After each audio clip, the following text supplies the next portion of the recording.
জীবন সঙ্গী। 14টা বছর এটা আসলে কম সময়, 16টা বছর এভাবে কন্টিনিউ করা এটা খুবই কঠিন। ওর প্রতি আমি কৃতজ্ঞ যে ও যদি না থাকতো আসলে আমার এই বাবা মা কে থাকাও কষ্ট হয়ে যেত তাদের। আমি নিউজটা দেখে ভাবলাম আমার এই বোনের প্রতিটি দিন কিভাবে কেটেছে, প্রতিটি রাত কিভাবে কেটেছে, প্রতিটি ক্ষণ কিভাবে কেটেছে। বিশ্বনবী বলেছেন ইত্তাকি দাওয়াতাল মাজলুম ফাইন্না লাইসা বাইনাহু ওয়া বাইনাল্লাহি হিজাব। মাজলুমের কান্নাকে ভয় করো, কারণ মাজলুমের কান্না আর আল্লাহর মাঝে কোনো পর্দা থাকে না। আমরা আর এরকম কোন জুলুম বাংলাদেশে দেখতে চাই না, জোরে বলেন ঠিক কিনা? আর কেউ নতুন করে জালিম হোক আপনারা চান? আবার নতুন করে কেউ ফ্যাসিস্ট হোক আপনারা চান? এক দল আরেক দলকে নিশ্চিহ্ন করার রাজনীতিতে মেতে উঠুক এটা আপনারা চান? আমরা বাংলাদেশকে আদল দিয়ে সাজাতে চাই। আমরা এই 56,000 বর্গ মাইলের প্রতিটা ইঞ্চি মাটিকে কোরআনের আইন দিয়ে সাজাতে চাই। রাজি আছেন আপনারা? কারা কারা রাজি দেখান হাত তোলে আল্লাহকে। এক্সট্রা জুডিশিয়াল কিলিং এর কোনো হিসাব নাই, বিচার বহির্ভূত হত্যা, এনফোর্স ডিসঅ্যাপিয়ারেন্স, গুম, যেটা সবচাইতে বড় মানবতা বিরোধী অপরাধ। কত মানুষ যে গুম হয়েছে তার কোনো ইয়ত্তা নাই। যেই ফ্যামিলির সদস্য গুম হয়েছে তারা কি ওই লোকটার জন্য মাগফিরাতের দোয়া করবে নাকি সুস্বাস্থ্যের দোয়া করবে তারা নিজেরাও জানতো না, কারণ জানে না ও বেঁচে আছে না মরে গেছে।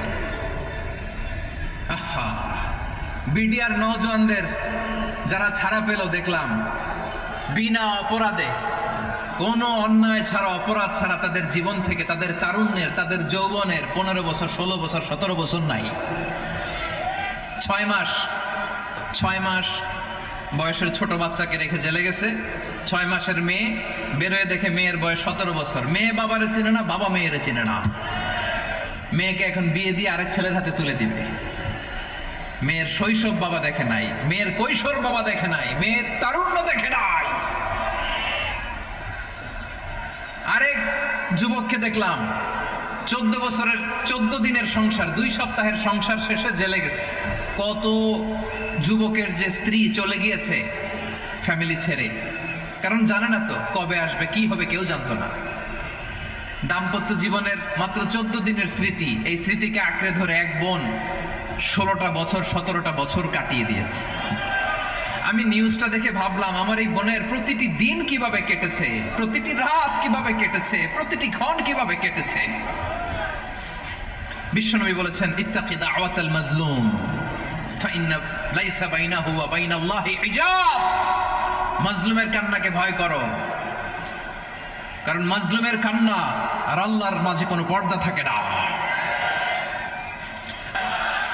বসুন আমার প্রিয় বীর চট্টলার তৌহিদি মুসলমান, আমরা আর নতুন করে কেউ জালিম হোক এটা চাই না, নতুন করে আবার কেউ ফ্যাসিস্ট হোক আমরা চাই না, এক দল আরেক দলকে নিশ্চিহ্ন করার রাজনীতি করুক আমরা চাই না। আমরা সুশাসনের বাংলাদেশ চাই,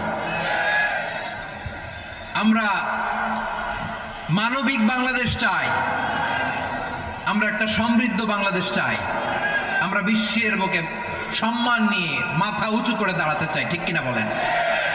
আল্লাহ বললেন এটা যদি তোমরা চাও, একটা সমৃদ্ধ সমাজ যদি বিনির্মাণ করতে চাও, মানবিক সমাজ যদি বিনির্মাণ করতে চাও, আমি তোমাদেরকে সেজন্য প্রথমে আদালতের নির্দেশ দিলাম। ইন্নাল্লাহা ইয়া'মুরু বিল আদল, নিশ্চয় আল্লাহ তাআলা তোমাদেরকে ন্যায় বিচার সুশাসন এটার আদেশ দেন। সুবহানাল্লাহ। আদাল, ন্যায় বিচারের আদেশ আল্লাহ তাআলা কোরআনের বিভিন্ন আয়াতে দিয়েছেন। আল্লাহ তাআলা বলছেন ইন্নাল্লাহা ইয়া'মুরুকুম আন তুআদ্দুল আমানাতি ইলা আহলিহা ওয়া ইযা হাকামতুম বাইনান নাসি আন তাহকুমু বিল আদল ইন্নাল্লাহা নি'ম্মা ইয়া'iযুকুম বিহি ইন্নাল্লাহা কানা সামিআন বাসীরা। আল্লাহ তাআলা বললেন আল্লাহ আদেশ দিচ্ছেন, যে ব্যক্তি আমানতের হকদার তার হাতে তোমরা আমানত পৌঁছে দাও। আর যখন তোমরা বিচার কার্য করবে, বিচার ফয়সালা করবে, আদালতের সাথে করো। সুবহানাল্লাহ বলেন। ওয়াইদা হাকামতুম বাইনান নাসি আন তাহকুমু বিল আদল, আদালতের সাথে করবা। আল্লাহ তাআলা বলেন, যারা জাজ হবে, বিচারক হবে, তাদের যদি বাদী বিবাদীর কারোর সাথে শত্রুতা থাকে, কারোর সাথে যদি কোনো ধরনের রেষারেষি থাকে, আল্লাহ বলেন বিচার কার্য করতে যে ওই শত্রুতা রেষারেষির কারণে আদালতের বাইরে যে অবিচার করে বিচার করো না। ওয়ালা ইয়াজরিমান্নাকুম শানাআনু কওমিন আলা আল্লা তা'দিলু ই'দিলু হুয়া আকরাবু লিত্তাকওয়া ওয়াত্তাকুল্লাহা ইন্নাল্লাহা খাবীরুম বিমা তা'মালুন। খবরদার কোন জাতির প্রতি, কোন গোষ্ঠীর প্রতি, কোন গোত্রের প্রতি আক্রোশ যেন তোমাদেরকে ন্যায় বিচার থেকে দূরে সরিয়ে না দেয়, বরং আমি আল্লাহর আদেশ হলো ই'দিলু, তোমরা আদল করো, ন্যায় বিচার করো, সুবিচার করো, সুশাসন প্রতিষ্ঠা করো। হুয়া আকরাবু লিত্তাকওয়া, এটাই তাকওয়ার সবচেয়ে কাছাকাছি। সুবহানাল্লাহ বলেন। কোরআনের বিভিন্ন আয়াতে আল্লাহ তাআলা স্পেসিফিকলি ধরে ধরে বিচার করার সময় আমরা যেন আদাল করি সেটা বলেছেন। কোরআনের কোন কোন জায়গায় আল্লাহ তাআলা এই আল আদল শব্দটা ব্যবহার করেছেন। আবার একই জিনিস ইনসাফ, সুবিচার, সুশাসন, ন্যায় বিচার, ন্যায় পরায়ণতা বুঝাতে আল্লাহ তাআলা কখনো কখনো আল কিসত শব্দটা ব্যবহার করেছেন। আওয়াজ করে সবাই বলুন আল কিসত।